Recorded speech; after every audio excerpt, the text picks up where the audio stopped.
साक्षी आणि नागेश एकाच कॉलेजमध्ये शिकले. दोघांच्या एका कॉमन फ्रेंडने त्यांना भेटायला लावलं होतं. सगळा ग्रुप एकत्र हिंडताना खात पिऊन जायचा.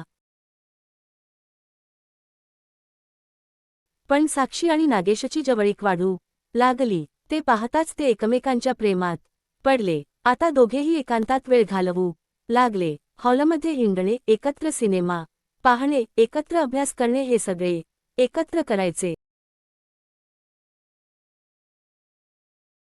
कॉलेज काही वेळात संपले आणि त्यांची भेटही कमी झाली. एकदा साक्षी आणि नागेश दोघेही समुद्राच्या किनाऱ्यावर बसले होते. साक्षी नम्रपणे म्हणाली, आता आमचं कॉलेजही संपलं आहे. आम्ही एकमेकांसोबत कसा वेळ घालवणार आणि लवकरच माझ्या घरातील लोक माझं लग्न लावून देतील.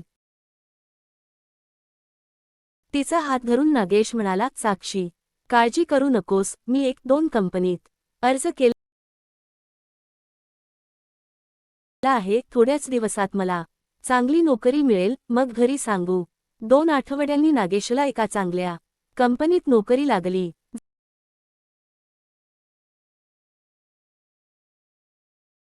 जसे त्याने ठरवले होते त्यांनी स्वतःच्या घरी सांगितले. नागेशच्या आईने होकार दिला, पण वडील राजी नव्हते आणि इथे साक्षीच्या कुटुंबीयांनी स्पष्टपणे नकार दिला होता.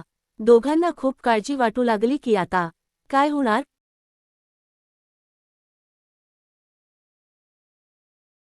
तो त्याच्या घरच्यांना कसा पटवणार. बरेच दिवस झाले दोघांनीही एकमेकांशी बोलणे बंद केले होते, कारण साक्षीच्या घरच्यांनी तिचा फोन घेतला होता आणि तिच्यासाठी नाते शोधत होते. ती कधी कधी नागेशला तिच्या मैत्रिणीच्या घरी गेल्यावर फोन करायची आणि नेहमी म्हणायची की नागेश,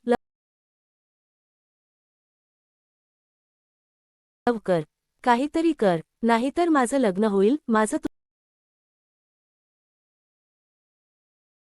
तुझ्यावर खूप प्रेम आहे. मी तुझ्याशिवाय राहू शकणार नाही. नागेशही त्याला नेहमी आश्वासन द्यायचा, पण तरीही त्याला समजत नव्हते की काय करावे, घरच्यांना कसे पटवायचे. ह्या विचारात वेळ निघून जात होता. दोघेही खूप अस्वस्थ होतील. साक्षी घरी जेवत नाही, बोलत नाही. तो दिवसभर शांत आणि शांत राहिला. हे पाहून तिच्या आईला राहवलं नाही आणि तिने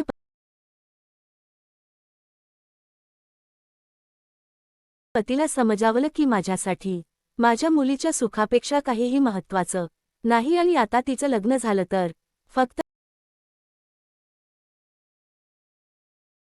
नागेशशीच होईल. तू उद्या तिच्या घरी जाऊन बोल. तिचे आईवडील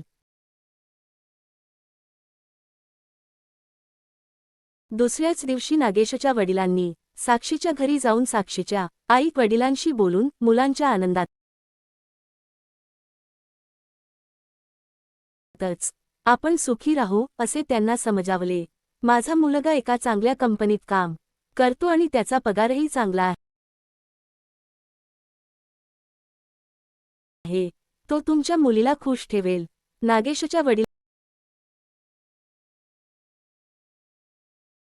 म्हणणे ऐकून साक्षीच्या आई वडिलांनी होकार देत लग्नासाठी होकार दिला.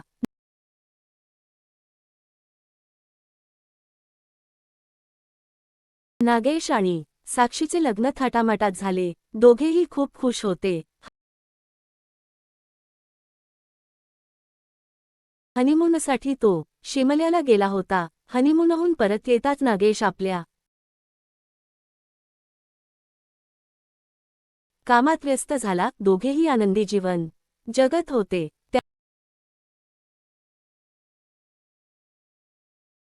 त्यांच्या लग्नाला आता 2 वर्षे झाली होती, पण तिला अजून मूल झाले नव्हते. घरातील सर्व नातेवाईक साक्षीला नेहमी एकच प्रश्न विचारायचे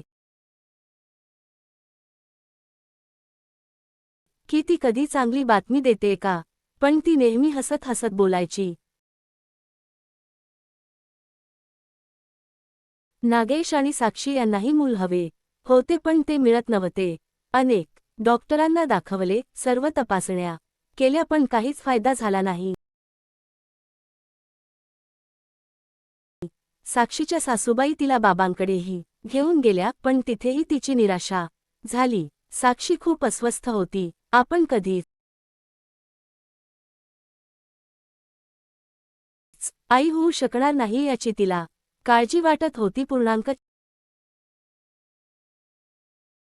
4.4 वर्षे उलटून गेली पण त्यांना अजून मूल झाले नाही.